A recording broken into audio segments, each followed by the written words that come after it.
We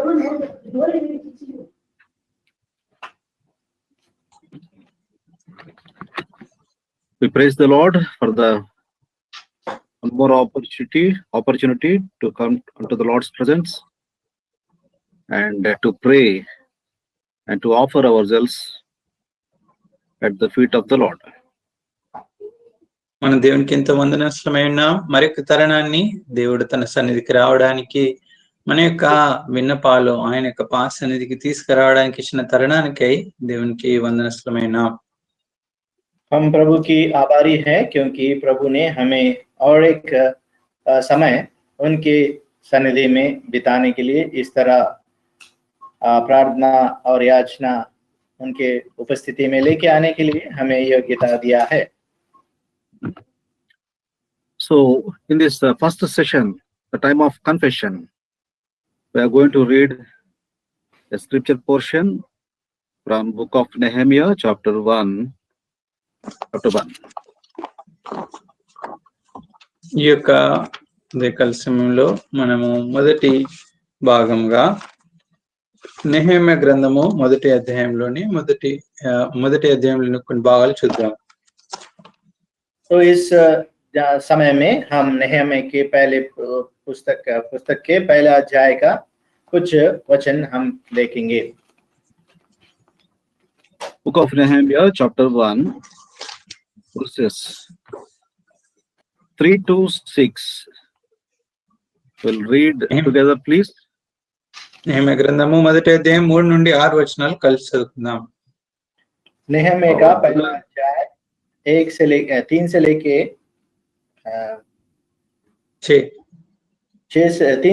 6 पद तक हम पढ़ेंगे.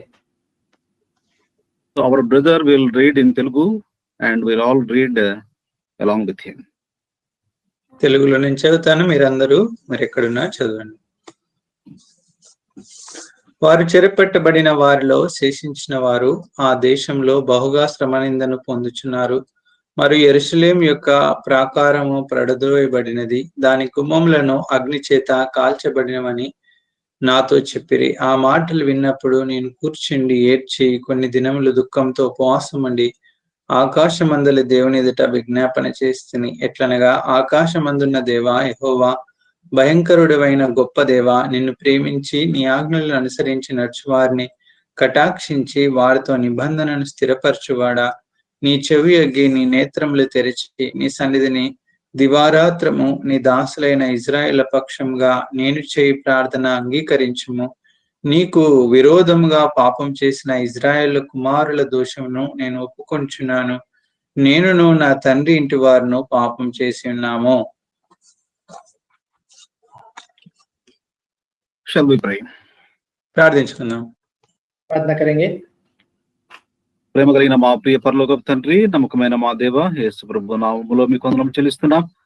మాకు అనుగ్రహించిన శ్రేష్టమైన సమయమును బట్టి వందనములు, పాటల ద్వారా మహిమ పొందినందుకు వందనములు, మాకు అనుగ్రహించిన ప్రార్థనా దినము ప్రార్థనా సమయమును బట్టి వందనములు తండ్రి. మీరు ఇచ్చిన శ్రేష్టమైన వాక్యమును బట్టి వందనములు చెల్లిస్తున్నాం. చదవబడిన ఈ భాగంలో నుండి మీరే మాతో మాట్లాడమని, మా ఆత్మను తృప్తిపరచమని తండ్రి, మేమేమైతే మీకు విరోధముగా ఉన్నామో వాటన్నిటిని మీ సన్నిధిలో ఒప్పుకున్నట్టు కొరకైనా ఆ గ్రహింపును మాకు దయచేయమని మీకే సమర్పించుకుంటూ, బోధించటలో, తర్జుమా చేయటలో, ఆన్లైన్ ట్రాన్స్మిషన్ లో కూడా మీ కృపను కోరుకుంటూ, మీ రక్త ప్రోక్షణ క్రిందికి నన్ను మమ్మల్ని తీసుకుని వస్తూ యేసు క్రీస్తు ప్రభువు వారి పరిశుద్ధమైన నామములో స్తోత్రములు చెల్లించి వేడుకుంటున్నాము తండ్రి. ఆమేన్. ఆమేన్. आमेन. We know the story of Nehemiah.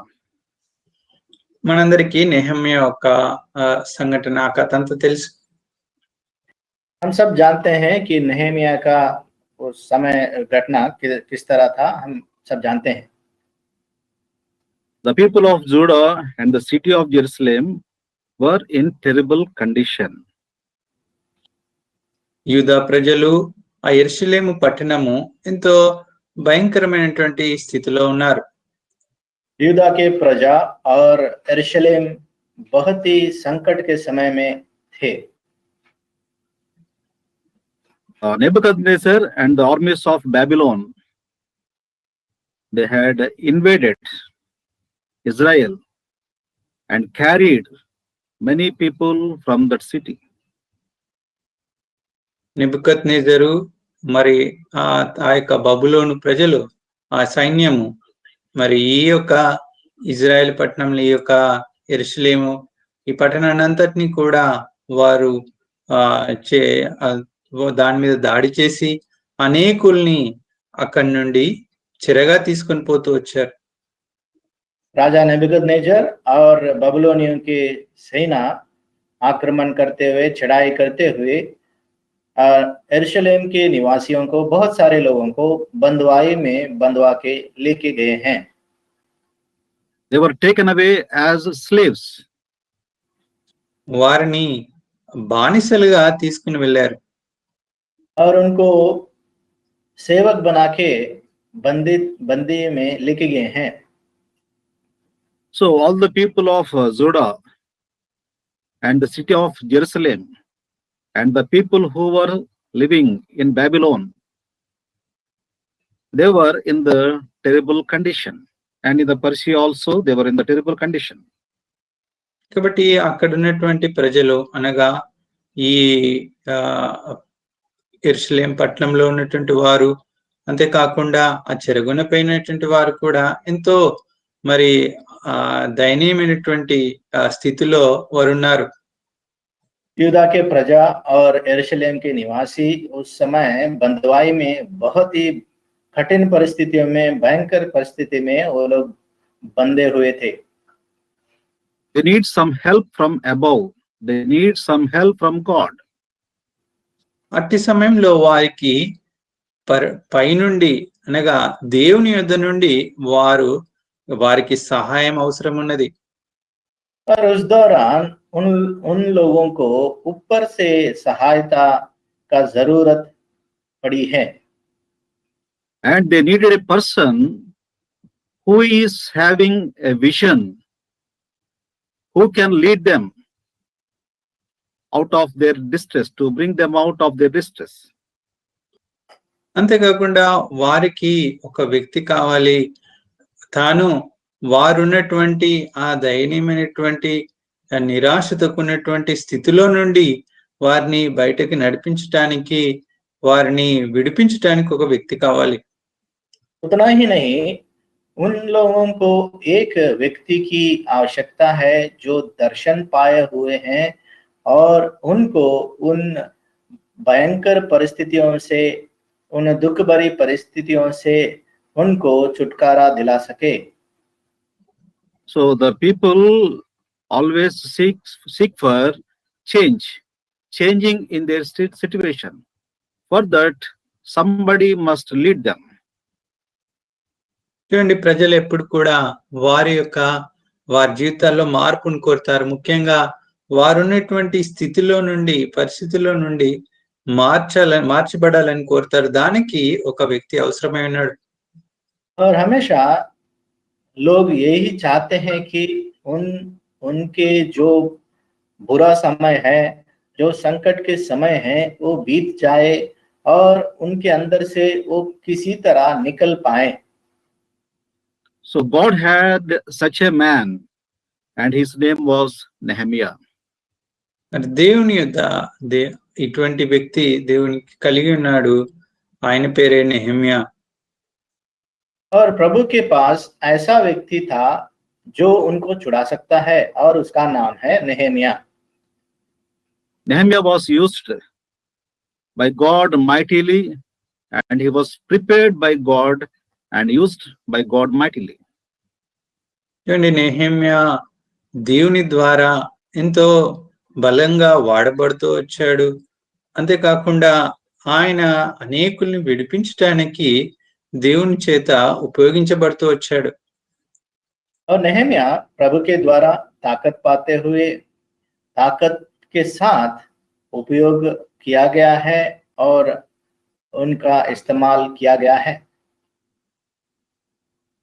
You and I, now we are reading this portion after many years of Nehemiah, but we are still remembering the activities or the deeds or the prayer of Nehemiah. అండి నేను మనమందరం కూడా ఈ దినాల్లో నెహెమ్యా గురించి జ్ఞాపకం చేసుకుంటా ఉన్నాం. నెహెమ్యా గతించిపోయిన మరి అనేక సంవత్సరాల తర్వాత ఆ సంఘటనల తర్వాత ఈ యొక్క విషయాలను మనం గుర్తు చేసుకుంటా ఉన్నాం. हम तो अभी बहुत साल बीत गए नेहमिया जिस समय में ये हुआ था, फिर भी हम उन बातों को याद करते हुए इन वचनों को हम पढ़ रहे हैं. God wants us to be like Nehemiah. In these days, we require people like Nehemiah who can change the situation by their prayer, by their concern. కాబట్టి దేవునికి నెహెమ్యా లాంటి వ్యక్తి అవసరమైనది. ఈ దినాల్లో కూడా మరి అలాంటి వ్యక్తి దేవుడు కోరుతా ఉన్నాడు. తన యొక్క జీవితం ద్వారా, తన యొక్క ప్రార్థన ద్వారా పరిస్థితులను, స్థితిగతులను మార్చేటటువంటి వ్యక్తుల కొరకు ప్రభు చూస్తా ఉన్నారు.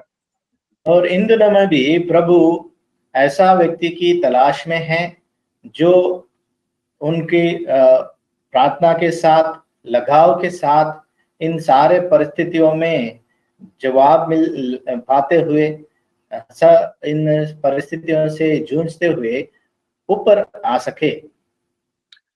If we have such a desire in our hearts, we can become people of vision like Nehemiah, and we can change the situations.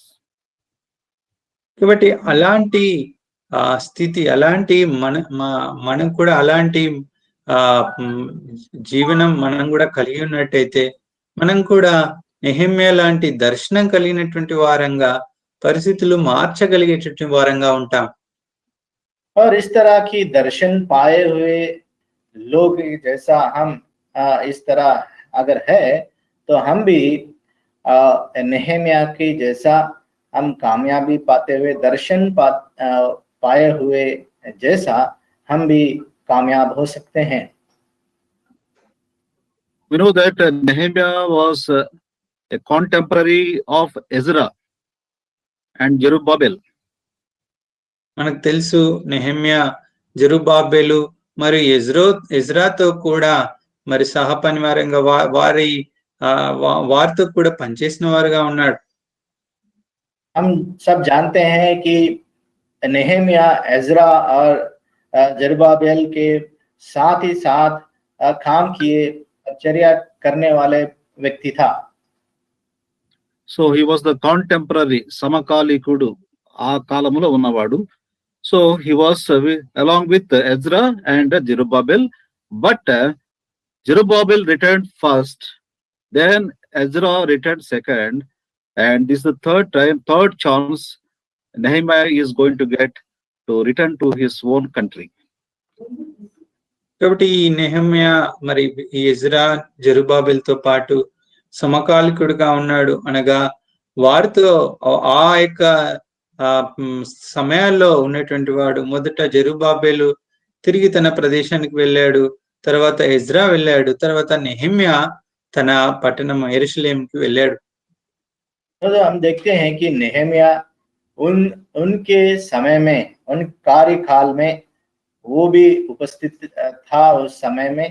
और पहले जरुब्बाबेल वहां से बंधुआई से निकले हैं, उसके बाद में इज़रा, उसके बाद में तीसरी मर्तबा नेहमिया उन परिस्थितियों से जूझते हुए बाहर आते हुए देखते हैं. So we can read what happened in the time of Nehemiah in verse 4. 4వ వచనంలో నెహెమ్యా ఉన్నప్పుడు జరిగినటువంటి సంగతులను గురించి చదవగలం. और चौथा वचन में हम पढ़ सकते हैं क्या उन समय में बीता था नेहमिया के ऊपर, उन सारी चीजों को हम जान पाते हैं. We will read from 3 also. 3 and they said unto me, the remnant that are left of the captivity, there in the province of the great affliction and reproach, the wall of Jerusalem also is broken down, and the gates thereof are burned with fire. And it came to pass when I heard these words, that I sat down and wept, and mourned certain days, fasted and prayed before the God of heaven. So, in this passage, we can understand Nehemiah was in a comfortable job. Although he was in comfortable job, he heard some news about their people. చూడండి, ఇక్కడ చదివిన భాగంలో మనం గమనించవచ్చు, నెహెమ్యా చక్కని మరి ఉద్యోగంలో అతను ఉంటా ఉన్నాడు. ఆ సమయంలో తన ప్రజలకు వచ్చినటువంటి ఆపదని గురించి వింటూ వచ్చాడు. हम इस वचन के आधार पर जान सकते हैं कि नेहमिया बहुत ही विलास भरी काम में जुड़े हुए थे और उस दौरान उनके प्रजा के बारे में कुछ वो वर्तमान सुने। We know that Nehemiah lived as the king's cup bearer in the king's palace. మనకు తెలుసు, నెహెమ్యా మరి రాజగృహంలో రాజుకు గిన్నె అందించేవాడిగా ఉన్నాడు. और हम जानते हैं कि नेहमिया राजा के दरबार में राजा के पानदायक था. His life was very comfortable, peaceful, and with prosperity, and he has political power too. ఆయన జీవితం మనం గమనించినట్టయితే ఎంతో సుఖ సంతోషాలతో భోగములతో ఉంది. అంతేకాకుండా ఆయనకి ఈ యొక్క మరి రాజకీయ అధికారం కూడా కలిగినటువంటి వాడుగా ఉన్నాడు. हम जानते हैं कि नेहमिया बहुत ही सुख विलास भरी जिंदगी जी रहा था और राजा के साथ संगत में वो है और राजा के जो राजकीय प्रभाव भी उसके साथ बनी ही थी. His job was to taste the food of the king before he eat. The king eat before he eat. He has to taste and see. కాబట్టి ఆయన ఉద్యోగము రాజు తినే భోజనము, రాజు తినకు ముందు దాన్ని రుచి చూచి తర్వాత రాజుకు వడ్డించాల్సినటువంటి ఉద్యోగం. और नेहमिया का काम कर्तव्य ये था कि राजा को जो भोजन परोस रहे हैं या फिर पान दायक को भी कुछ भी पानी या कुछ भी दे रहे हैं, उस सारे चीजों को पहले चेक कर देख कर उसके बाद में राजा को परोसना है. So that's what we read in chapter 1, Nehemiah chapter 1, verse 1, last portion, as I was in Shushan the palace. ఇదే విషయాన్ని మొదటి అధ్యాయం మొదటి వచనంలో చివరి భాగంలో చూస్తాము, నేను షూషాను కోటలో ఉండగా అని. और वही बात को हम पहले वचन के आखिरी भाग में पढ़ते हैं, जब मैं शूशान नामक राजघर में रहता था. He was in the palace and he was at the king. At the same time, he has close contact with the king, and sometimes he may also give advice to the king. చూడండి, ఆయన రాజ కోటలో ఉన్నాడు, అంతేకాకుండా రాజుకి సమీపంగా ఉన్నాడు, ఆ రాజుతో సహవాసంలో ఉండేవాడు, కొన్నిసార్లు అవసరమైతే రాజుకు సలహా కూడా ఇచ్చేవాడు. और राजा के गढ़ में वो था और वहां पे राजा के बहुत ही समीप वो रहता था. और कई बार ऐसा भी होता है कि राजा को आलोचना भी दे रहा है. In that circumstances, he received a news that we read in verses 2 and 3. అలాంటి పరిస్థితిలో ఆయన ఉన్నప్పుడు అతడు ఒక వర్తమానాన్ని విన్నాడు. ఆ విషయాన్ని మనం 2-3 వచనాల్లో చూడొచ్చు. और उस दौरान वो दूसरा और तीसरा वचन के अनुसार एक वहां पे वर्तमान को सुना है. That Hananiah, one of my brethren, came, he and certain men of Judah, and I asked them concerning the Jews that had escaped, which were left of the captivity, and concerning Jerusalem. He was inquiring about his hometown. చూడండి, ఈ 2వ వచనంలో హానాని అని తన సహోదరుడు వచ్చినప్పుడు తనతో పాటు కొంతమంది యూదులు వచ్చినప్పుడు వారిని చెరపట్టబడిన శేషంలో తప్పించుకున్న యూదులను గురించి, యెరూషలేమును గురించి అతడు వారిని అడుగుతూ వచ్చాడు. तो वहां पे हम देखते हैं कि वह दूसरा वचन के अनुसार तब हनानी नामक मेरे एक भाई और यहूदा से आए हुए कई एक पुरुष आए हैं, तब मैंने उनसे उनसे उन बचे हुए यहूदियों के विषय में मैं बातचीत किया और उनका जानकारी लिया करके वो कहते हैं। They said, the remnant that are left of the captivity in that province, they were in great affliction and in reproach. మరి మనం చూడొచ్చు, అప్పుడు వారు ఉత్తరం ఇస్తూ వచ్చారు, చెరపట్టబడిన వారిలో శేషించిన వారు ఆ దేశంలో బహుగా శ్రమను నిందను పొందుచున్నారు. और उस समय में उनका जवाब ये पाते हैं कि जो छुड़े गए हैं और यरूशलेम में जो है वो बहुत ही दुष्कार में और उन्हें बहुत ही संकट में पाए हैं करके वो बताते हैं। Not only that, the wall of Jerusalem was broken down and the gates thereof are burned with fire.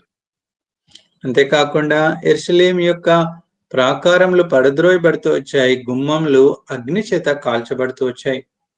क्योंकि यरूशलेम की शहरपान टूटी हुई है और उसके फाटक जले हुए हैं।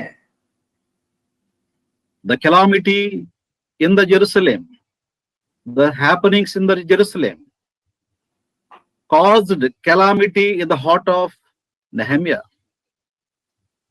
చూడండి, ఆ యెరూషలేములో జరిగినటువంటి సంగతులు, యూదా ప్రజల మధ్యలో జరిగినటువంటి ఆ యొక్క విపత్కర పరిస్థితులు ఈ నెహెమ్యా యొక్క హృదయంలో కూడా అటువంటి కలవరాన్ని, అటువంటి మరి ఆ అపాయాన్ని కలగడం మనం చూడొచ్చు. और जो यरूशलेम की शहरपान को परिस्थिति थी और यरूशलेम में जो छुड़े गए लोगों की परिस्थिति थी, जो संकट क्लेश उनके जीवन में पाया गया था, वही दुख नेहमा के हृदय के अंदर भी हम पाते हैं। But he did not think, let them suffer. This is not my problem. This is their problem. I am in comfortable position. I am very cool. He did not think like that. The calamity of Jerusalem, he took into his heart and started praying. కాబట్టి ఆ పరిస్థితులన్నింటిని గురించి విన్నప్పుడు నెహెమ్యా, నేనైతే చాలా సుఖ సంతోషాలతో ఉన్నాను, అది వారి సమస్య, అది నా సమస్య కాదు అని ఊరుకోలేదు. కానీ మరి ఆ యొక్క మరి ప్రజల మధ్యలో ఉన్నటువంటి ఆ యొక్క విపత్కర పరిస్థితిని తన హృదయంలోనికి తను తీసుకొని వాటి గురించి ప్రార్థిస్తూ వచ్చాడు.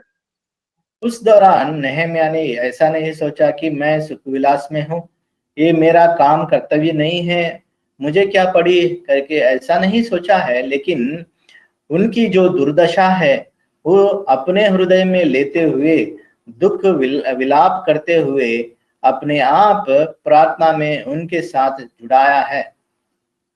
In verse 4, we can see that he had compassion on them.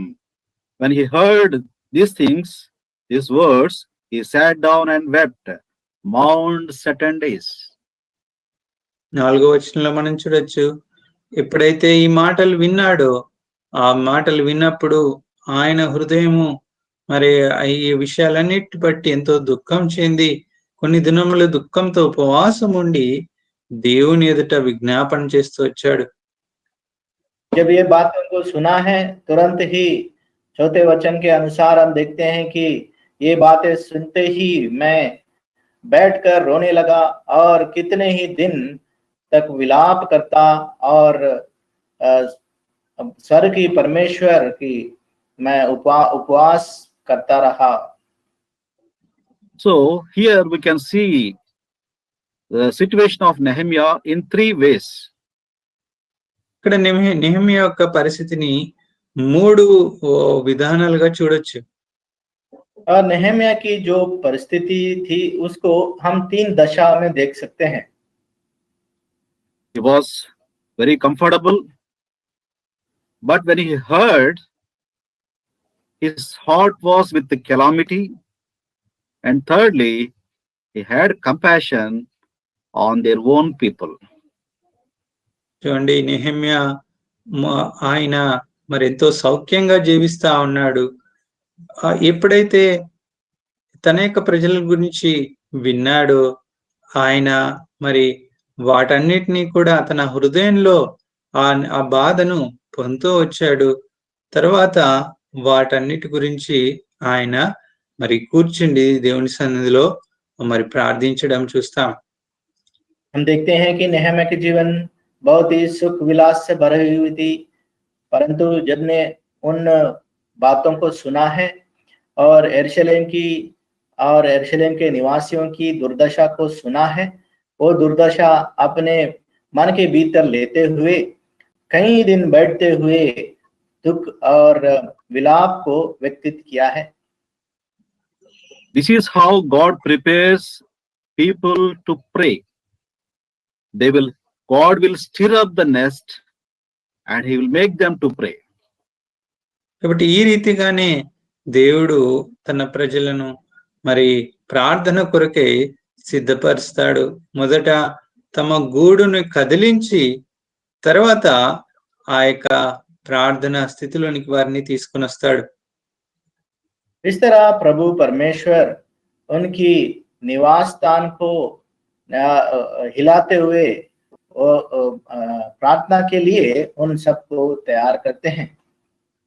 Although he was in far away place, in comfortable job, but he has the mind, he has compassion of their own people. చూడండి, ఆయన ఎంతో దూరంగా ఉన్నప్పటికీ, ఆయన ఎంతో చక్కని సౌఖ్యమైనటువంటి ఉద్యోగంలో ఉన్నప్పటికీ కూడా తన యొక్క ప్రజల విషయమై ఆయన మనసు కలిగి ఉన్నాడు. వారి పట్ల ఆయన ఎంతో దయ కలిగినటువంటి వాడుగా కూడా ఉన్నాడు. हम देखते हैं कि नेहम्या बहुत ही विलास और सुख जीवन जी रहा था, परंतु उनके लोगों के तरफ दया और उनके बारे में चाहत रखने वाले के जैसा हम उसके मन को पाते हैं. So from the life of Nehemiah, we can learn that the people of vision will always have burden in their hearts. కాబట్టి నెహెమ్యా జీవితంలో నుండి మనం నేర్చుకోవచ్చు, దర్శనం కలిగినటువంటి వ్యక్తులు వారి హృదయంలో భారాన్ని కూడా కలిగి ఉంటారు. और नेहम्या के जीवन से हम ये सीख प्राप्त करते हैं कि जो दर्शन पाए हैं वो अपने हृदय में चाहत रखते हुए उनके लिए जो दुर्दशा में है उनके लिए दया और प्रार्थना करेंगे. The people who have burden in their hearts, they will not sit quiet. They immediately start praying as Nehemiah prayed. కాబట్టి ఏ ప్రజల హృదయంలో అయితే భారం ఉంటుందో వారు నిమ్మలంగా కూర్చోరు, కానీ నెహెమ్యా వలె భారంతో ప్రార్థించే వారంగా ఉంటారు. और जो इस तरह नेहम्या की तरह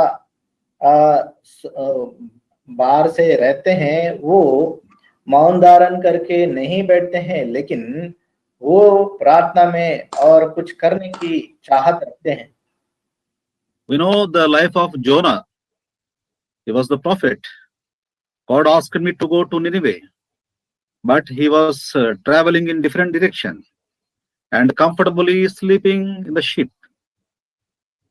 మనకు యోనా గురించిన కథ తెలుసు. యోనాను దేవుడు నినివే పట్టణానికి వెళ్ళమని కోరుతూ వచ్చాడు. అయితే తన మాత్రం వేరే పట్టణానికి తార్షీషుకు బయలుదేరి ఇప్పుడు ఆయన ఆ నావలో ఆ ఓడలో మరి చక్కగా నిద్రపోవడం మనం చూడగలం.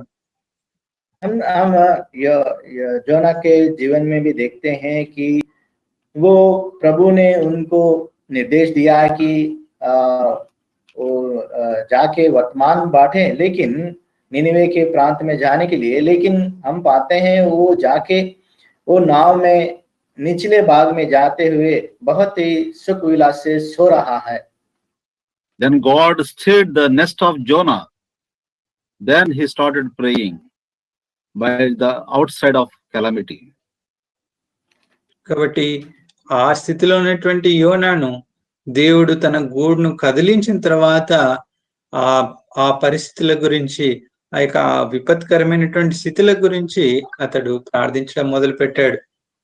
उस दौरान प्रभु उसका घोंसले को हिलाया है और उस संकट के समय वो उन लोगों के लिए प्रार्थना का मंजूरी वहां पे बयान किया है। So now in the second part we are going to see, after receiving this news, what Nehemiah did, how he exercised the prayer. We are going to see in the second part. రెండో భాగంలో ఆ యొక్క మాటలన్నీ విన్న తర్వాత ఏ రీతిగా నెహెమ్యా మరి ప్రతిస్పందించాడు, ఏ రీతిగా ఆ విషయాలన్నిటిని బట్టి తన ప్రార్థనలు పెడుతూ కార్యం చేస్తూ వచ్చాడు మనం రెండో భాగంలో చూడొచ్చు. और दूसरी भाग में हम देखते हैं कि नेहमिया उन सारे बातों को सुनने के बाद प्रार्थना का व्यवस्था में किस तरह अपने आप को जुड़ा है।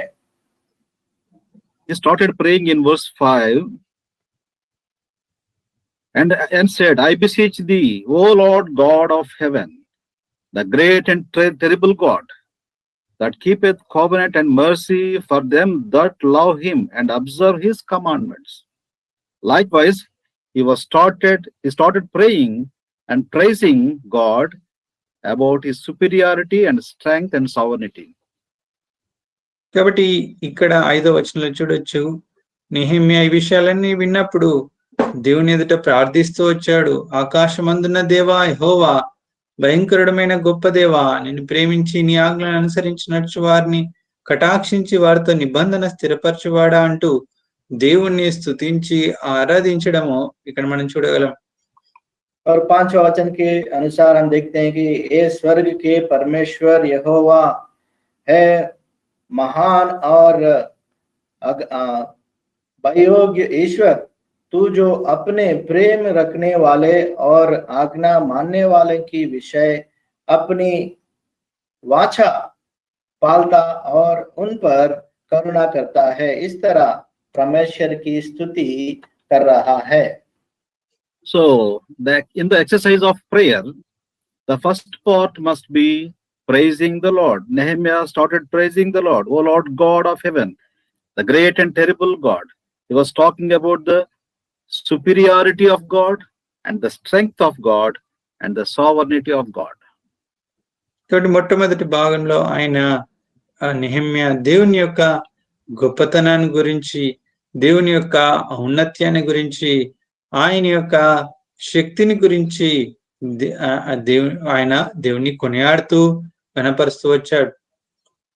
और पहले भाग में हम देखते हैं कि नेहमिया प्रभु की उपासना चढ़ा रहा है, उनकी नाम की बढ़ोतरी कर रहा है, कि जैसे कह रहा है कि हे स्वर्ग के परमेश्वर यहोवा, महान और भययोग्य परमेश्वर, सारे पृथ्वी की जो रखवाला है। In Matthew chapter 6 verse 9, our Lord Jesus Christ taught the same to his disciples. మత్తయి సువార్త 6వ అధ్యాయం 9వ వచనంలో ప్రభువైన యేసుక్రీస్తు వారు తన శిష్యులకు ఇదే బోధిస్తూ వచ్చారు. और हम देखते हैं कि मत्ती रचित सुसमाचार 6वां अध्याय के 9 वचन में भी हम ये पाते हैं कि प्रभु यीशु मसीह अपने चेलों को यही बात को, यही प्रार्थना को सिखा रहा है। After this manner therefore pray ye, our Father which art in heaven, hallowed be thy name. పరలోకమందున్న మా తండ్రి, కాబట్టి మీరు ఇలాగ ప్రార్థన చేయడి, పరలోకమందున్న మా తండ్రి, నీ నామం పరిశుద్ధపరచబడును గాక, ఈ రాజ్యం వచ్చును గాక. और 9 वचन, सो तुम इस रीति से प्रार्थना किया करो, हे हमारे पिता, तू जो स्वर्ग में है, तेरा नाम पृथ्वी का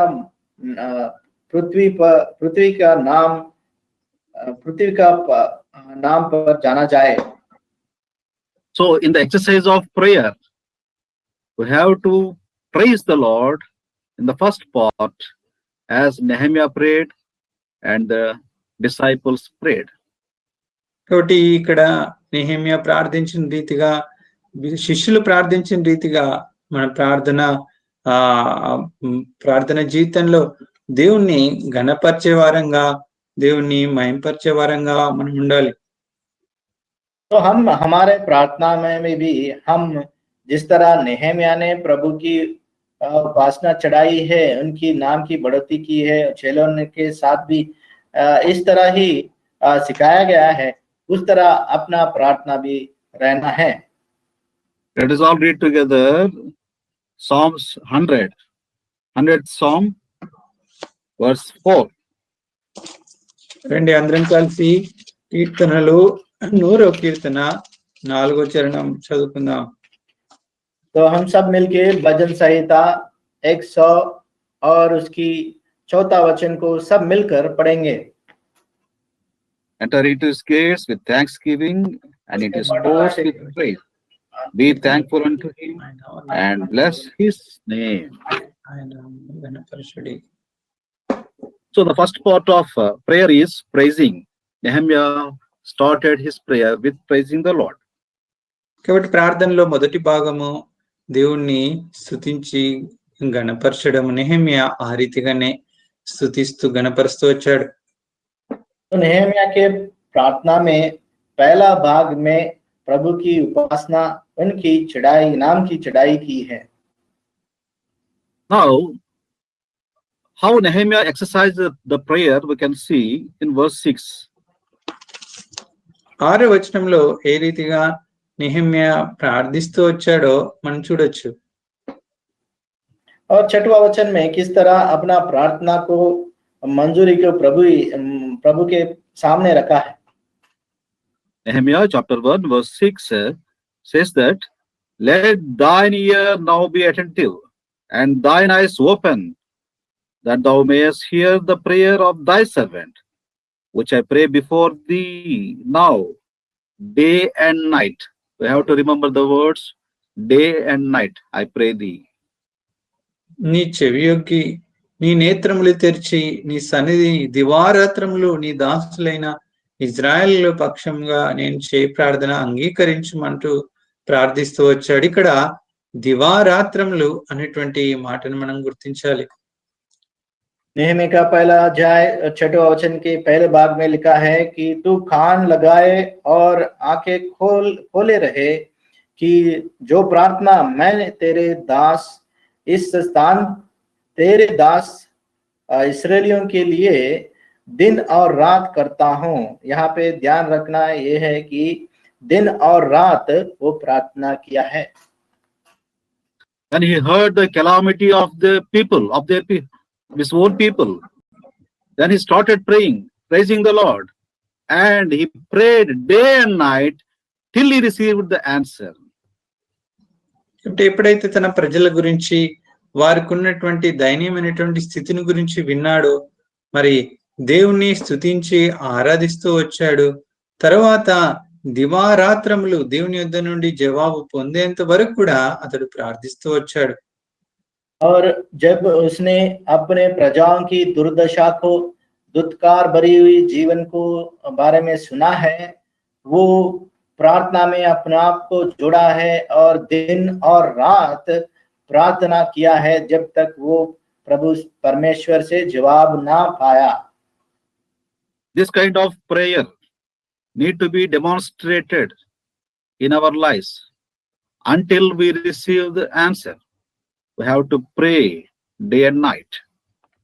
కాబట్టి ఇలాంటి ప్రార్థన జీవితం మన జీవితాల్లో కూడా అవలంబిస్తూ రావాలి. మనం కూడా దేవుని యొద్ద నుండి జవాబు పొందుకునేంత మట్టుకు, పొందుకునే వరకు ఎడతేక దేవుని సన్నిధిలో దివారాత్రములు మొరపెట్టే వారంగా ఉండాలి. तो इस तरह हम भी प्रार्थना में अपने आप को जोड़ते हुए दिन और रात प्रार्थना में अपने आप को बनाए रखना है, ताकि जो प्रार्थना हम कर रहे हैं उसकी जवाब हम पाए।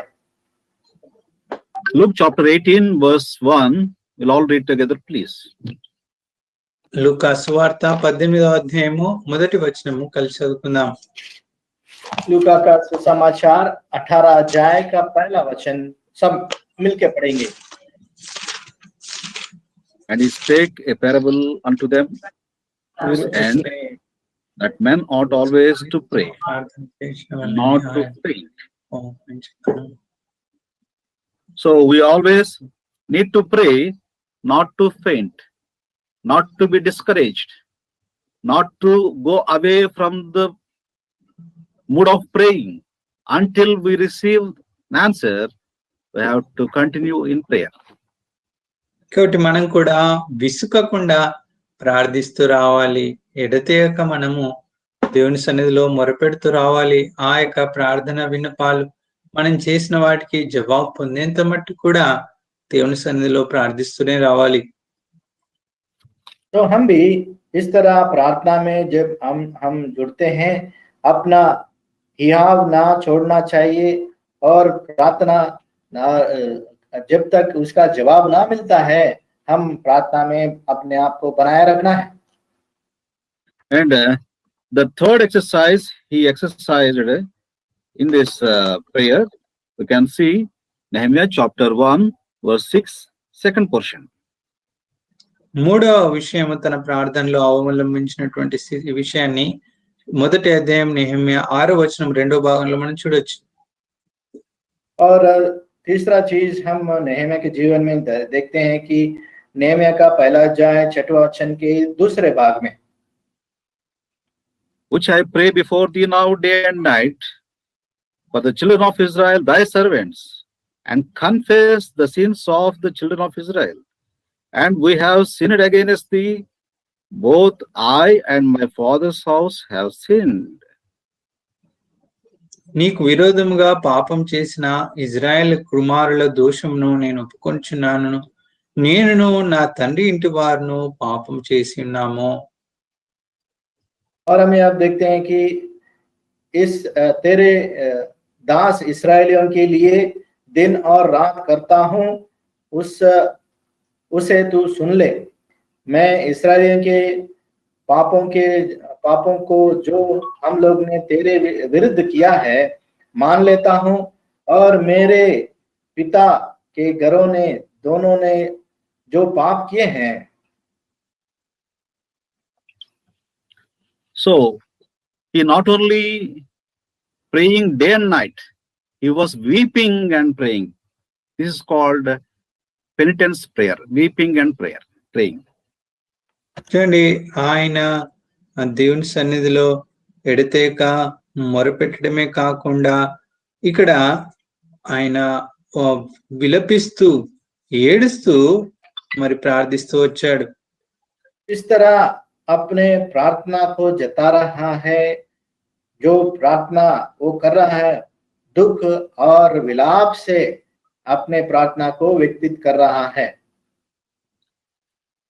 He not only he is not regretting, but he is repenting of his sins, repenting of their sins of their fathers, of their people. కాబట్టి తన యొక్క ప్రజలు చేసిన పాపాన్ని బట్టి ఆయన ఎందుకు ఈ రీతిగా జరిగింది అని అనుకోకుండా వారి పక్షాన వారు చేసిన వాటి గురించి ఆయన ఒప్పుకుంటా ఉన్నాడు.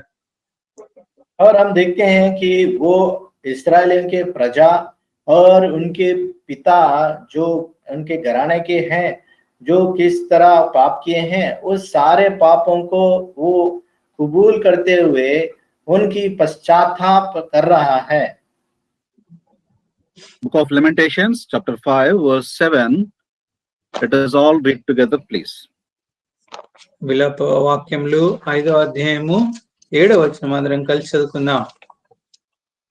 विलाप वाक्य 7वां अध्याय और 6वां वचन को हम पढ़ते हैं। our fathers have sinned and are not, and we have borne their iniquities.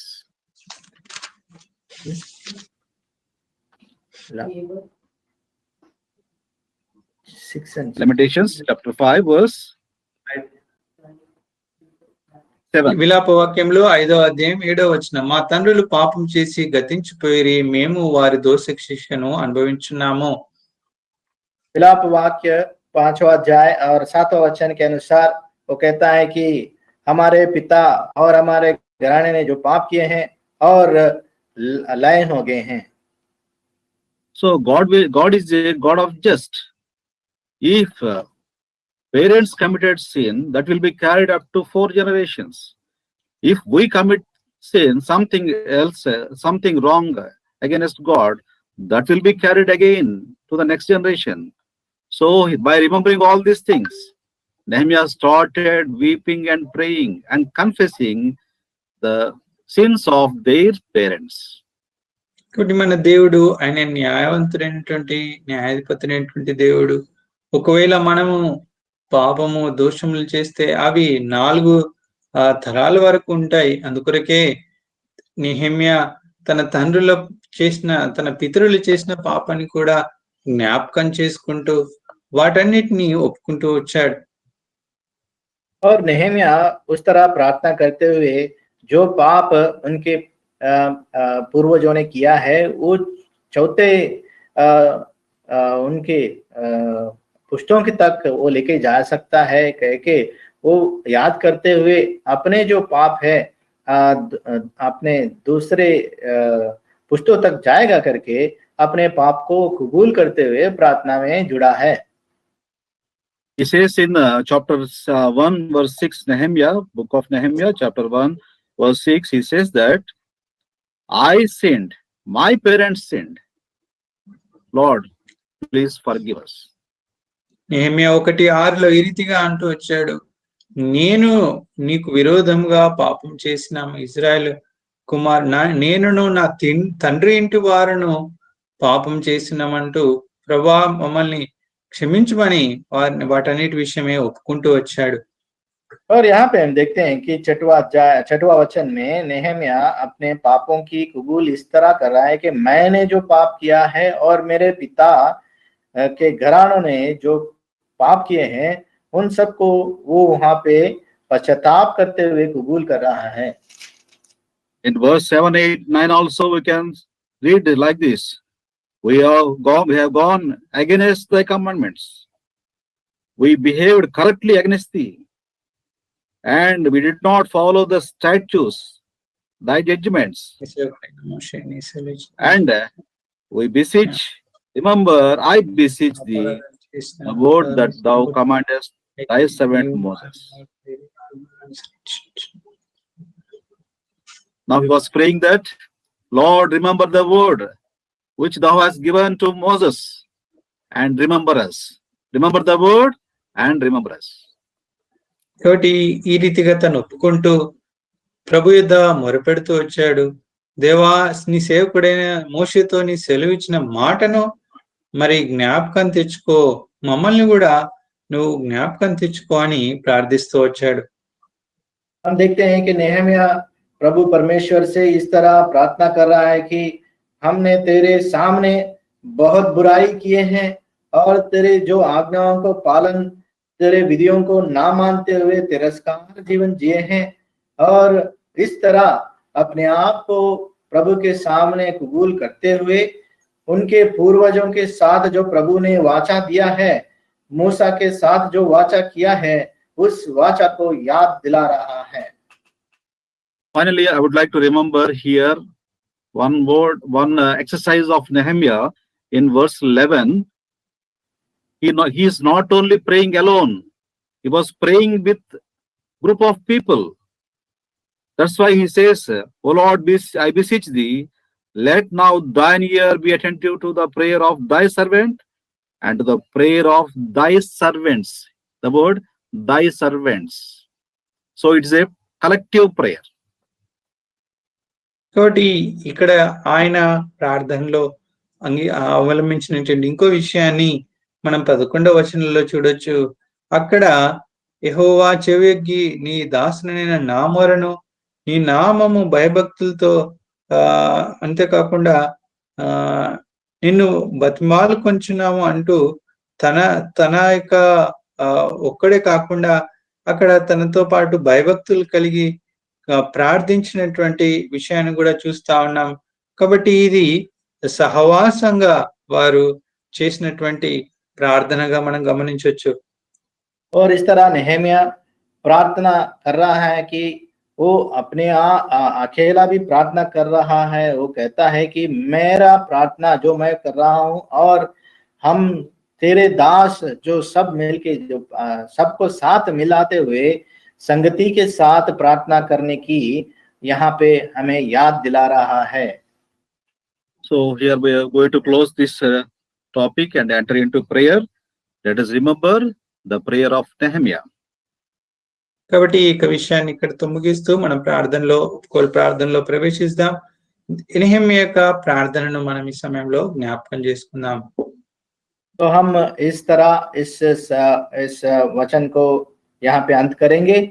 हम प्रार्थना में नेहमिया की प्रार्थना को किस तरह उन्होंने किया है उसको याद करते हुए प्रार्थना में जुड़ेंगे। He started with praising the Lord and prayed with perseverance and prayed with the penitence, means weeping, and prayed with partnership. A group of people collectively prayed. కాబట్టి ఆయన మొదట స్తుతులతో ఆరంభిస్తూ వచ్చాడు. తర్వాత ఏడ్చుచు మరి ఎడతెగక ప్రార్థిస్తూ వచ్చాడు. దివారాత్రములు మొరపెడుతూ వచ్చాడు. అంతేకాకుండా ఆయన పశ్చాత్తాపడుతూ వచ్చాడు. మరి చూసినట్టయితే ఆయన మరి కలిసి ఆ దాసులతో తన దేవుని యొక్క దాసులతో కలిసి సమిష్టిగా ప్రార్థిస్తూ వచ్చాడు. और हम नेहमिया के प्रार्थना में पहले उपासना करते हुए प्रभु की चढ़ाई करते हुए हमने पाते हैं। उसके बाद में वो अपने आप को विलाप में और दुख में शामिल करते हुए प्रार्थना में जुड़ा है और उनके लिए भार रखते हुए उन सबके साथ संगति में अपने आप को जोड़ते हुए प्रार्थना में आगे बढ़े हैं। So let us pray with penitence, with weeping, remembering the sins of our fathers, remembering the sins of ours, remembering the sins of our children, and confess before the Lord. And whatever the Lord reminds us, that we confess before the Lord and have the forgiveness of sins. కాబట్టి రండి మనం కూడా మన దేవుని సన్నిధిలో ఈ విలాపంతో దుఃఖంతో మనము ప్రార్థిద్దాం. మన యొక్క విషయాలు దేవుడు మన పక్షాన మరి మన యొక్క పితరులు చేసిన విషయాలన్నిటినీ మనము మన యొక్క పాపములన్నిటినీ దేవుని సన్నిధిలో ఒప్పుకుంటూ మనకి ఏవైతే దేవుడు చూపిస్తా ఉన్నాడో వాటన్నిటి విషయంలో మరి ఒప్పుకుంటూ ప్రార్థిద్దాం. తర్వాత వాటన్నిటి విషయంలో ప్రభు మనల్ని క్షమించి మనకు సహాయం చేయను గాక. इस तरह हम प्रार्थना करेंगे कि पश्चाताप के साथ विलाप से अपने पूर्वजों की जो पाप किए हैं, अपने बच्चों ने जो पाप किए हैं और हमारे करीबी जो हैं उनके पापों को कबूल करते हुए पश्चाताप से विलाप से हम इस प्रार्थना में अपने आप को जोड़ेंगे। The blood of Lord Jesus Christ cleanses us from all unrighteousness. May the Lord help us to have such a prayer. మన ప్రభువైన యేసుక్రీస్తు వారి పరిశుద్ధ రక్తము ప్రతి పాపముల నుండి మనల్ని పవిత్రులుగా చేయను. ఆ ప్రభు మనకు ఈ విషయంలో సహాయం చేయను గాక. प्रभु यीशु मसीह की लहू सारी अधर्म कार्यों से हमें धोता है, तो हमें प्रभु यीशु मसीह हमें सहायता करे। Exhort our hearts. రెండో భాగంలోనికి మన ప్రార్థనలోనికి ప్రవేశించక ముందు దేవుని యొక్క వాక్యంలో నుండి కొన్ని మాటలు చూసుకుని హెచ్చరిక పొంది ప్రార్థనలో ప్రవేశిద్దాం. हम प्रार्थना के दूसरे भाग में पहुंचने से पहले वचन के भाग में जाएंगे। इसके आधार पे अपने आप को जाते परखते प्रार्थना में अपने आप को सौंपेंगे। So we have learned in the first part, in the first session, how Nehemiah prayed with praising and penitence and with partnership and with perseverance. మనం How he మొదటి prayed. భాగంలో చూస్తూ వచ్చాం ఏ రీతిగా నెహెమ్యా ప్రార్థిస్తూ వచ్చాడు, దేవుణ్ణి స్తుతిస్తూ మరి విసుగకుండా ప్రార్థిస్తూ వచ్చాడు, దివారాత్రంలో మొరపెడుతూ వచ్చాడు. అంతేకాకుండా ఆయన పశ్చాత్తాపంతోనూ సహవాసంలో కలిసి ప్రార్థిస్తూ వచ్చాడు. हम देखे हैं पहले भाग में नेहम्याह ने किस तरह प्रार्थना में अपने आप को जुड़ा है। वो अपने सुख विलास को छोड़ के विलाप करते हुए, दुख व्यक्तित करते हुए प्रार्थना में अपने लोगों के लिए वो उपवास प्रार्थना किया है। प्रभु की उपासना करते हुए अपने आप को उनके साथ जोड़ते हुए सारे पापों को कबूल करते हुए अपने आप को प्रार्थना में जोड़े हैं। When we come into the prayer, it's always good to remember the mistakes and to ask forgiveness of the Lord. Then we'll get a peace in heart. కాబట్టి మనం ఎప్పుడైనా ప్రార్థనలోకి వచ్చినప్పుడు, ప్రార్థనలో మనము మోకరించినప్పుడు ఈ దేవుని యొక్క సన్నిధిలో మన యొక్క పాపములను ఒకసారి గుర్తు చేసుకొని వాటిని దేవుని సన్నిధిలో ఒప్పుకున్నప్పుడు మన హృదయంలో నిజమైనటువంటి समाधानमु शांति मन కలిగి ఉంటాం। जब हम प्रार्थना में एकत्रित होते हैं उस दौरान अपने पापों को याद करना है और अपने कमी घटियों को याद करना और उनको कबूल करना बहुत अच्छी बात है, क्योंकि उनके कबूल करने से हमें आत्मा की शांति मिलती है। Lord said he will not remember our sins. He said that. But we should not remember the past sins, but the sins what we committed recently, that we have to understand and commit, and confess, then leave it. చూడండి, మన ప్రభు మరి గతించిన మన పాపములను ఇంకెప్పుడు జ్ఞాపకం చేసుకోనని సెలవిస్తూ వచ్చాడు. అందుకొరకే మనము దేవుని సన్నిధిలో ఒప్పుకున్నప్పుడు ఎప్పటియో మన యొక్క పూర్వ పాపముల గురించి కాకుండా ప్రస్తుతము మన యొక్క జీవన విధానంలో ఏవైనా మనం చేసినటువంటి తప్పులు పాపములు ఉన్నట్టయితే వాటిని గురించి మనం జ్ఞాపకం చేసుకోవాలి, వాటిని దేవుని సన్నిధిలో ఒప్పుకుంటూ రావాలి। प्रभु परमेश्वर ने हमें ये वाचा दिया है कि अपने पापों को वो कभी याद ना करेगा, लेकिन हम अपने बीते हुए पापों को याद ना करते हुए प्रस्तुत काल में जो हमने पिछले दिनों में पाप किए हैं, जो कमी घटियां हैं, उनको याद करते हुए उन सारे चीजों को हम कबूल करना बहुत ही प्रार्थना में बहुत आवश्यक है। So before entering into the meditation, we'll read Nehemiah, book of Nehemiah, chapter 1, verse 11 altogether, please. ఇక వాక్యం ధ్యానించక ముందు దయచేసి నెహెమ్యా గ్రంథము 1వ అధ్యాయము 11వ వచనము అందరం కలిసి చదువుకుందాం। तो हम प्रार्थना में प्रवेश करने से पहले हम इस भाग से नेहम्याह की पुस्तक 1 अध्याय और 11वां वचन सब मिलके पढ़ेंगे। O Lord, I beseech thee, let now thine ear be attentive to the prayer of thy servant, and to the prayer of thy servant, who desire to fear thy name and prosper. I pray thee, thy servant, this day, and grant him mercy in the sight of this man, for I was the king's cupbearer.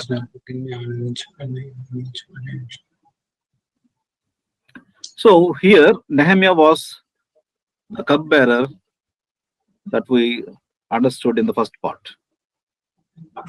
Nehemiah రాజునకు గిన్నె అందించువాడైనట్టు విషయాన్ని మనం మొదటి భాగంలో ధ్యానిస్తూ వచ్చాం, మనము అర్థం చేసుకుంటూ వచ్చాం। पहले भाग में हम ये याद किए हैं और इस जानकारी पाए हैं कि नेहम्याह राजा के पास राजा की पानदायक था। This position is not an accident. He became a cupbearer. This is not an accident in his life. God has a plan for that purpose. He has given this position, the position of cupbearer. కాబట్టి నెహెమ్యా పొందుకునేటువంటి ఈ యొక్క స్థాయి, ఈ యొక్క స్థానము ఏదో అకస్మాత్తుగా వచ్చింది కాదు. దేవుడు తన యొక్క గొప్ప ఉద్దేశం చేత, దేవుడు తన యొక్క గొప్ప ప్రణాళిక చేత ఈ యొక్క స్థానాన్ని నెహెమ్యాకు అనుగ్రహిస్తూ వచ్చాడు. नेहम्या का जो काम का स्थिति है, काम जो पाया है वो अचानक से उसे नहीं मिला है, लेकिन प्रभु परमेश्वर की योजना के प्रकार उसके जीवन में उसको वो स्थान प्राप्त हुआ है. Similarly, what we are living, what our position, it is not an accident. That is given by God. So God has a purpose in giving of that. అదే రీతిగా మన జీవితాల్లో కూడా మనం నివసిస్తున్నటువంటి స్థితులు, మనం పొందుకున్నటువంటి స్థానాలు ఇవేదో అకస్మాత్తుగా వచ్చినాయి కావు. దేవుడు తన యొక్క ఉద్దేశం ప్రకారం, తన యొక్క ఆలోచన చొప్పున, ప్రణాళిక చొప్పున ఇవి మనకు అనుగ్రహిస్తూ వచ్చారని గమనించాలి. तो हम ये याद रखना है कि अपने जीवन में भी जो परिस्थितियां हैं या फिर जो काम काज में प्रभु ने हमें नियम किया है वो अचानक से नहीं हुआ है, लेकिन प्रभु की योजना से, उनकी प्रणालिका से ये सब प्रभु ने हमारे जीवन में स्थापित किया है. In Christian life, there is no luck, no adrustam. So many times we say luck, adrustam. Adrustam is a goddess. That is not the providence of God. God has a purpose and a clear purpose. With that, He will give certain things to us. కాబట్టి క్రైస్తవ జీవితంలో అదృష్టం అనేటువంటి విషయం ఉండదండి. అదృష్టం అనేది ఒక దేవత. అయితే క్రైస్తవ జీవితంలో దేవుడు అనుగ్రహించేటువంటిది దేవుని యొక్క ఉద్దేశం. ఏది మనకు అనుగ్రహించినా దేవుడు తన యొక్క ప్రణాళిక, తన ఉద్దేశం చొప్పునే మనకు అనుగ్రహిస్తాడని మనము జ్ఞాపకం ఉంచుకోవాలి. तो एक मसीहा के जीवन में लक की कोई नहीं रहता है, क्योंकि वो एक देवता के जैसा है जो अपने विश्वासियों के जीवन में उसकी कोई कामकाज नहीं रहती है. प्रभु की प्रणालिका से, उनकी योजना के मुताबिक अपने जीवन में प्राप्त होती है. Esther became a queen. That was not an accident. That was the purpose of God. Nehemiah became the cupbearer. That was not it is not an accident. It was the purpose of God. ఎస్తేరు రాణిగా చేయబడుతూ వచ్చింది. అది ఏదో అకస్మాత్తుగా వచ్చింది కాదు. దేవుని యొక్క ఉద్దేశ ప్రకారము ఆ రీతిగా తనకు ఆ స్థాయి పొందుకుంది. అదే రీతిగా నెహెమ్యా గిన్నె అందించు వాడై ఉన్నాడు రాజుకునకు. అది కూడా అకస్మాత్తుగా వచ్చింది కాదు. దేవుడు అనుగ్రహించినటువంటి, ఆయన యొక్క చిత్తానుసారంగా, ఆయన యొక్క ప్రణాళికలో అనుగ్రహించినటువంటి స్థాయి. एस्तेर रानी बनी है, अचानक से नहीं बनी है, क्योंकि और नेहम्या भी ये पानदाय का काम उसको दिया गया है. ये भी अचानक से नहीं हुआ है, लेकिन प्रभु परमेश्वर की जो योजना के प्रकार, उनके प्रणालिका के अनुसार ये सब उनके जीवन में प्रभु ने वो संभव बनाया है. Similarly, prosperity is also not an accident. It is the providence of God. అదే రీతిగా సమృద్ధి లేకుంటే వృద్ధి అనేది మన జీవితంలో అకస్మాత్తుగా వచ్చేది కాదు. అది అదృష్టంతో వచ్చేది కాదు. అది దేవుని యొక్క ఉద్దేశ ప్రకారము, ఆయన ఆలోచన ప్రకారము దేవుడు అనుగ్రహించేది. इसी तरह बहुतायत भी अपने जीवन में वो अचानक से नहीं होती है. वो प्रभु की दृष्टि के अनुसार, अपने योजना के अनुसार हमें देते हैं. For the glory of God, God will prosper us. దేవుని యొక్క మహిమ నిమిత్తము దేవుడు మనల్ని వృద్ధిలోనికి, సమృద్ధిలోనికి తీసుకుని వస్తారు. प्रभु की योजना के अनुसार, उनके महिमा के लिए हमें प्रभु उत्तम स्थान में या फिर हमें वृद्धि देते हैं. the prosperity of Nehemiah also is for the glory of God. God brought this prosperity for his glory only. కాబట్టి నెహెమ్యా జీవితంలో కూడా దేవుడు అనుగ్రహించినటువంటి తను పొందుకున్నటువంటి ఆ యొక్క స్థాయి కావచ్చు, ఆయన పొందుకున్నటువంటి ఆ యొక్క వృద్ధి కావచ్చు, దేవుని యొక్క ఉద్దేశ ప్రకారము ఆయన ఆలోచన కొరకు ఆయనకి ఇవ్వబడుతూ వచ్చింది. और नेहम्याह के जीवन में भी जो स्थान उन्होंने पाया है, जो वृद्धि अपने जीवन में वो पाया है, वो प्रभु परमेश्वर की योजना के मुताबिक उसको मिली है. In verse 11, he prays like this: Who desire to fear thy name and prosper, I pray thee, thy servant, this day. 11వ వచనంలో ఈ రీతిగా ప్రార్థిస్తా ఉన్నాడు.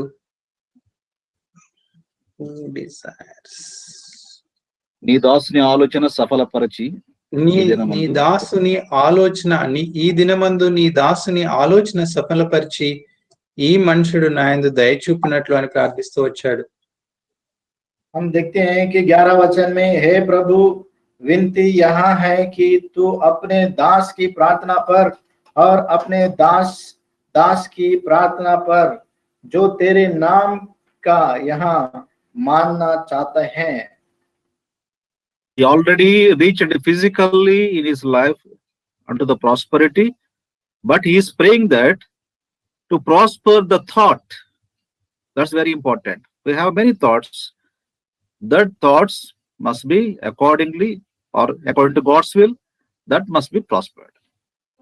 చూడండి, నెహెమ్యా భౌతికంగా మరి ఎంతో మరి ఆయన జీవితంలో సఫలీకృతుడవుతూ వచ్చాడు, ఐశ్వర్యాన్ని ఘనతను పొందుతూ వచ్చాడు, సమృద్ధిని పొందుతూ వచ్చాడు. అయితే ఇక్కడ నీ యొక్క దాసుని ఆలోచన సఫలపరుస్తూ రమ్మని ప్రార్థిస్తూ వచ్చాడు. మనకు అనేక ఆలోచనలు ఉంటాయి, ఉద్దేశాలు ఉంటాయి. అయితే వాటిని దేవుని సన్నిధిలో ఆయన పెడుతూ వాటిని సఫలపరుస్తూ రమ్మని మొరపెడుతున్నాడు.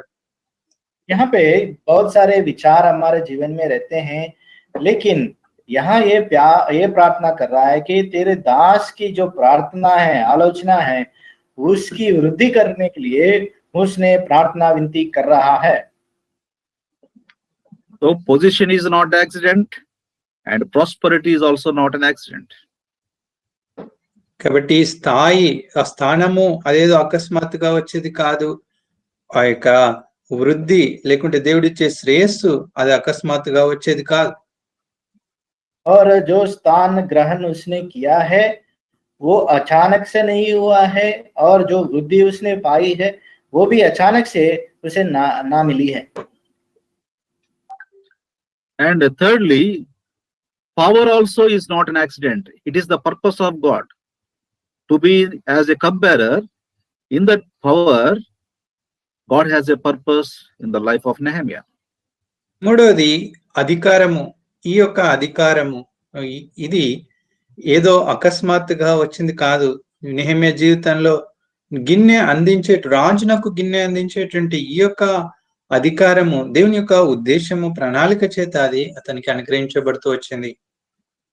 और ये भी देखते हैं कि अधिकार जो है, जो अचानक से प्राप्त नहीं होती है, लेकिन ये नेहम्याह के जीवन में भी जो पानदायक की जो सेवा वो कर रहा है, वो प्रभु की योजना के मुताबिक उसे ग्रहण किया गया है.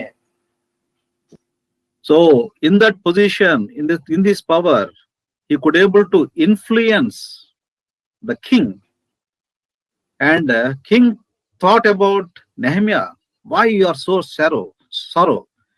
So he was influencing the king's mind. ఏమండి, ఆ యొక్క స్థానంలో ఆ యొక్క అధికారం కలిగినటువంటి వాడే ఇప్పుడు రాజునే తను ప్రభావితం చేయగలుగుతూ వచ్చాడు. అందుకొరకే రాజు అడుగుతూ వచ్చాడు, నెహెమ్యా, నీవెందుకు ఆ రీతిగా దుఃఖముఖంతో ఉన్నావు అని రాజు యొక్క మనసును అతడు ప్రభావితం చేయగలుగుతూ వచ్చాడు.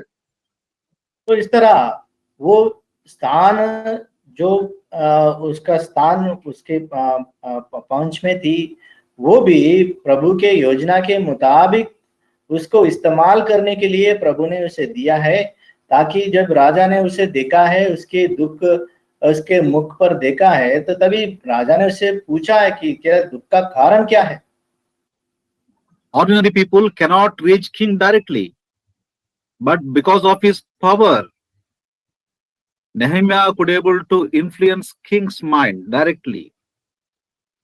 సామాన్య ప్రజలు రాజుని సమీపించలేరు. అయితే నెహెమ్యాకు తనకున్నటువంటి అధికారము, తనకున్నటువంటి స్థానాన్ని బట్టి అతడు రాజుని తన యొక్క మనస్సును ఆయన ప్రభావితం చేయగలుగుతూ వచ్చాడు. साधारण लोग राजा के स्थान में या फिर राजा के घर के अंदर पहुंच नहीं सकते हैं, उनके दरबार में पहुंच नहीं सकते हैं, लेकिन नेहमिया अपने स्थान के अधिकार के मुताबिक राजा को प्रभावित कर सका है. In all keeping this mind, all this keeping in his mind, his position and his prosperity and his power, keeping this mind, but he was praying unto the Lord. చూడండి, ఇవన్నీ కూడా తన మనసులో పెట్టుకొని, అనగా తన యొక్క స్థానము, తన యొక్క సమృద్ధి, తన యొక్క వృద్ధి, తన యొక్క అధికారము, ఇవన్నీ తన మనసులో ఉంచుకొని కూడా నెహెమ్యా దేవుని యొక్క ప్రజల గురించి, ఆ యొక్క విషయాలన్నిటి గురించి ప్రార్థిస్తూ వచ్చాడు.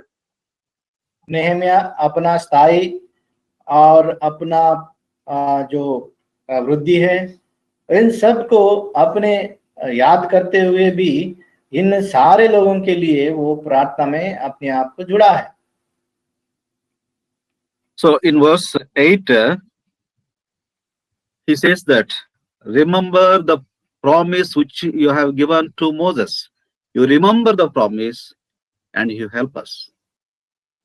అందుకొరకు 8వ వచనంలో, నీ సేవకుడైన మోషేతో నువ్వు సెలవిచ్చిన మాటను, ఆ యొక్క వాగ్దానాన్ని జ్ఞాపకం చేసుకో అని మాకు జ్ఞాపకం చేసుకొని మాకు ఉత్తరమని దేవుని సన్నిధిలో మొరపెడుతూ వచ్చాడు. और नेहमिया इस तरह प्रार्थना कर रहा है कि प्रभु को याद दिला रहा है कि 8वां वचन के अनुसार उस वचन की सुधि ले जो तूने अपने दास मूसा के साथ किया है. So prayer is an exercise of remembering the promises. In first part we have seen 4 things. Now we are going to see 2 more things. The exercise of prayer is, it involves remembering the promises, what God has given the promise to you.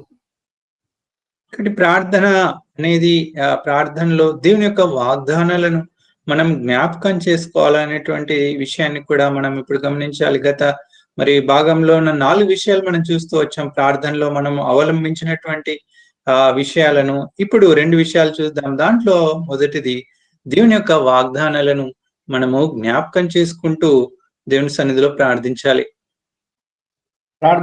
प्रार्थना की इस्तेमाल किस तरह किया जाएगा, उसके बारे में हम पहले भाग में 4 चीजों को देखे हैं. अभी हम आगे बढ़ के और 2 चीजों को प्रार्थना का किस तरह हम इस्तेमाल कर सकते हैं उनके देखेंगे.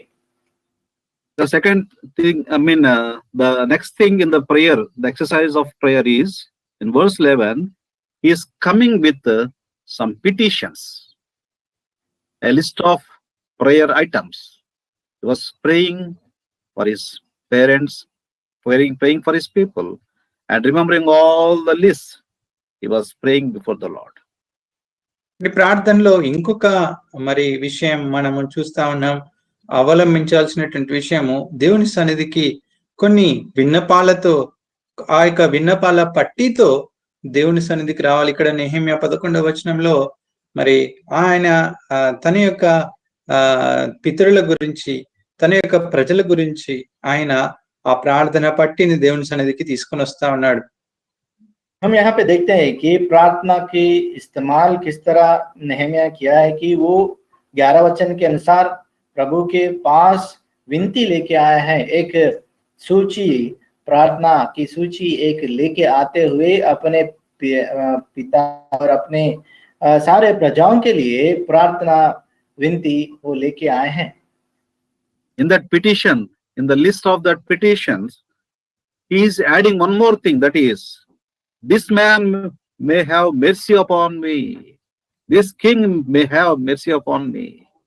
He is adding one more petition in the list. కాబట్టి తనకున్నటువంటి ప్రార్థన పట్టిలో ఇప్పుడు ఇంకొక ఆ విషయాన్ని చేరుస్తా ఉన్నాడు. అదేంటంటే ఈ యొక్క మనుషుడు నా యందు దయ చూపించినట్లు అని ఈ యొక్క మాటను, ఈ యొక్క విషయాన్ని కూడా తన ప్రార్థనలో చేర్చి దేవుని సన్నిధిలో బతిమాలుకుంటా ఉన్నాడు. और इस तरह वो प्रार्थना की विनती लेके आते हुए और एक चीज इस प्रार्थना में जोड़ रहा है कि और उस पुरुष को उस पर दयालु कर, क्योंकि वो राजा के बारे में वो प्रार्थना करा है कि जो राजा उसके ऊपर दया प्राप्त करे. If you pray such a prayer, the unseen hand of God will act without our knowledge. King will come and ask the Nehemiah, what is your need? And he will come with support. కాబట్టి ఆ రీతిగా ప్రార్థించినప్పుడు దేవుని యొక్క అదృశ్య హస్తము మనకి తెలియని రీతిగా వచ్చి అక్క కార్యం చేయడం మనం చూస్తాం. ఇక్కడ కూడా నెహెమ్యా ప్రార్థించినప్పుడు దేవుడు దేవుని యొక్క హస్తం సహాయం చేయడం చేత రాజు వచ్చి తన యొక్క అక్కరేంటో ఎరిగి ఆ విషయంలో దయ చూపించినట్లు కూడా మనం చూడగలం. और हम इस तरह प्रार्थना करते हैं तो जो प्रभु की हाथ जो ना दिखाई देती है, अदृश्य हाथ जो है उस प्रार्थना की सहायता के लिए आती है. इसी तरह नेहमिया की प्रार्थना को भी प्रभु ने सुना है और अपनी अदृश्य हाथ की सहायता से उस प्रार्थना की सुधि ली है. So let us remember that what we have, that is the providence of God, and what we have to pray, we have to pray accordingly. Then the Lord starts working without our knowledge and will help us. కాబట్టి ఈ విషయాలను మనం జ్ఞాపకం చేసుకుంటూ ప్రార్థిద్దాం. దేవుడు ఏవైతే మనకిచ్చాడో ఆ యొక్క స్థాయి కావచ్చు, వృద్ధి కావచ్చు, వాటిని బట్టి దేవుడిచ్చిన వాగ్దానాలను జ్ఞాపకం చేసుకుంటూ దేవుని సన్నిధిలో మనము మరి ఆ యొక్క విన్నపాలు చేస్తూ దేవుని సన్నిధిలో మనము మొరపెడదాము. ఆ దేవుడు ఆ యొక్క ప్రార్థనలు మనకు అనుగ్రహించును గాక. तो इस तरह हम प्रभु जो हमारे जीवन में जो वृद्धि दी है, जो स्थाई पर में हमको खड़ा किया है, उस सारे चीजों को याद करते हुए हम अपने प्रार्थना विज्ञापन विनतियों को उनके सामने लेके आए ताकि उनकी अदृश्य हाथ हमें सहायता करे. So we may live in many inconveniences, we may have many lackings, and the Lord will fulfill all our desires by providing the unseen hand, and will help us. All things will work, come together to work together. కాబట్టి మనం అనేక అనానుకూలత పరిస్థితుల్లో మరి నిస్సహాయ స్థితిలో అనేక అక్కర్లతో మనం ఉండొచ్చు. అయితే మనం దేవుని మన యొక్క వినపాలన్నీ దేవుని సన్నిధికి తీసుకొద్దాం. దేవుని యొక్క అదృశ్య హస్తము వీటన్నిటినీ మన జీవితాల్లో సమకూర్చి మన యొక్క ప్రార్థనలన్నిటికీ కూడా ప్రభు జవాబు అనుగ్రహించును గాక. हमारे जीवन में कई कमी घटियां हो सकते हैं, कई ऐसे परिस्थितियों में हम गुजर रहे होंगे जो